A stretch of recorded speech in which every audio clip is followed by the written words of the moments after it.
नमस्कार, स्वागत है आपका चुनाव आज तक पर। मैं हूं रवीशपाल सिंह। इस वक्त हमारे साथ मौजूद हैं मध्य प्रदेश में कांग्रेस के वरिष्ठ नेताओं में से एक सुरेश पचौरी जी। सुरेश जी, स्वागत है आपका। एक चुनाव आज तक का ही एक नया प्लेटफॉर्म है जो हमने शुरू किया है। सबसे पहले तो हम आपको बता दें कि एमपी की पॉलिटिक्स की भी बात करेंगे हम सीधे आपसे। तो आपने अंदर एक बात कही कि शिवराज जी की कुंडली में सीएम बनना नहीं है, तो फिर किसकी कुंडली में सीएम बनना है? कमलनाथ जी की। कांग्रेस में सिर्फ एक ही नाम? कांग्रेस में सिर्फ एक ही नाम? तो हमारे एआईसीसी के प्रेसिडेंट ही संकेत दे गए। अच्छा, आखिर क्या वजह है लेकिन कि भाजपा की दूसरी सूची भी लगभग तैयार हो गई है, लेकिन कांग्रेस में एक स्क्रीनिंग कमेटी की बैठक भी हो गई है, मतलब भोपाल में भी कई सारी बैठकें हुई, लेकिन नाम अब तक सामने नहीं आ पा रहे हैं। तो पेच कहाँ फंस रहा है? क्योंकि अब तो आपके सामने मैदान भी खुला है, 39 सीटों पे तो बीजेपी उम्मीदवार भी उतार चुकी है।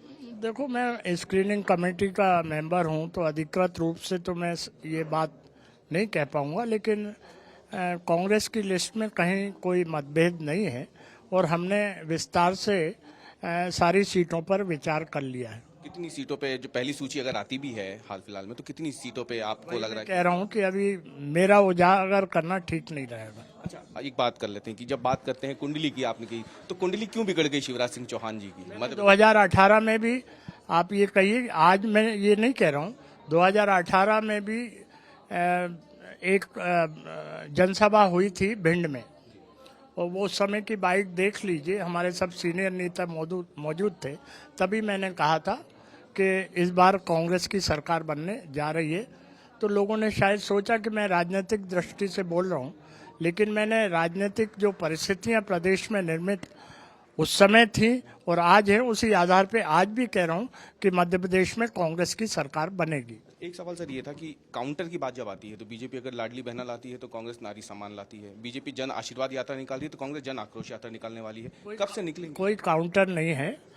ये हमने जो अपने वचन पत्र में जिन बातों को शामिल किया और सार्वजनिक किया, तो उन बातों का पालन बीजेपी कर रही, तो दरअसल नकल तो बीजेपी कर रही है।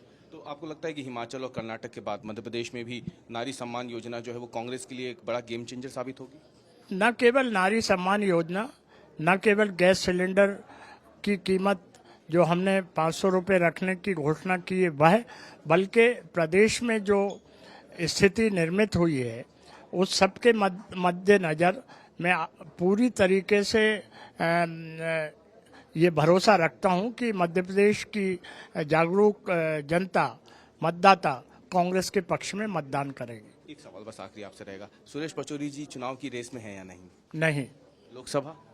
नहीं। बहुत बहुत धन्यवाद हमसे बात करने के लिए थे। तो ये थे कांग्रेस के वरिष्ठ नेताओं में से एक सुरेश पचौरी जी, जो आज भोपाल में थे। चुनाव आज तक से खास बातचीत में उन्होंने साफ संकेत दे दिए हैं कि एमपी में जल्द ही कांग्रेस जो है उम्मीदवारों की सूची जारी भी करेगी, और इसके साथ ही उन्होंने एक जो सबसे महत्वपूर्ण बात कही है वो ये कि वो किसी भी तरीके के चुनाव की रेस में कम से कम मध्य प्रदेश में नहीं है। कैमरामैन इरशाद खान के साथ रवीशपाल सिंह, चुनाव आज तक।